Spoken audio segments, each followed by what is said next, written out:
My name's Ashley Fuegel. I'm the Administrative Executive here at MGE. Let's face it, one of the least favorite aspects of managing is having to let staff go when it just isn't working out. For this week's tip, I want to give you a few pointers as to when to make that decision. As a note, I'm not an employment attorney and I can't give you legal advice. I do highly recommend that you have an employment attorney and you consult them prior to any employee terminations. Now, there are two types of terminations really. The newer employee that is obviously not a good fit for your office, and then the long-term employee that has taken a turn and is no longer performing adequately on the job. The prior is easy to spot, and if you handle immediately, saves a lot of time and stress.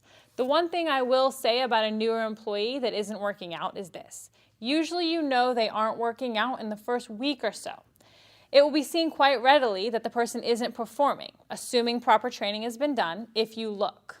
Now, what I see people tend to do is hope that with time they will get better in an effort to avoid having to let the person go, or using training as an excuse for the person not performing well. Letting someone go is not fun. You feel bad having given them a job and now taking it away. But let me give you a different view on this. You hire someone and you know a week in they're not going to be a good fit. Then weeks go by and now this person gets comfortable. They think they've secured a job. They start planning their lives around this job and this income. And then weeks in, you let them go and tell them it isn't a good fit. In actual fact, you knew it wasn't a good fit early on, and having told the person from the get-go would be less shocking to them. They could continue their job hunt instead of now having to start all over again.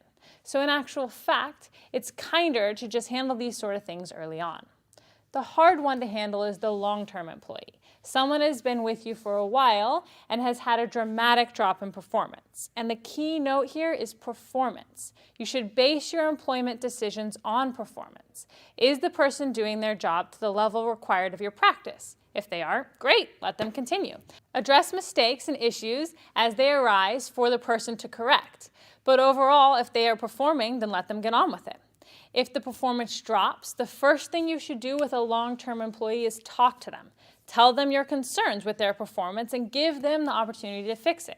See if something changed in the practice that is contributing to the performance drop. However, if the issue does not resolve, this is when you might have to make the hard decision and have the good of the practice in mind. Now, the things I would advise when you let someone go are two. One, do not do it in the heat of the moment. Don't yell and tell them how bad you think they are, etc. It's already degrading enough to be fired, especially for a long-term employee. Be polite, kind, and civil in your handling of them. And number two is always have a witness when terminating an employee. Don't do it alone after hours. For example, if you're letting a dental assistant go, have the office manager there with you. This can save you from false claims later down the road, as then it doesn't become your word against the other person's. So the key here is move fast. Don't handle tomorrow what you should handle today, and always base your decisions on the performance of the individual, not who they know, who they are, or what gossip has been spread about them. I hope this tip helps, and for more information on MGE, you can contact us at 1-800-640-1140 or visit us online at mgeonline.com. Thanks!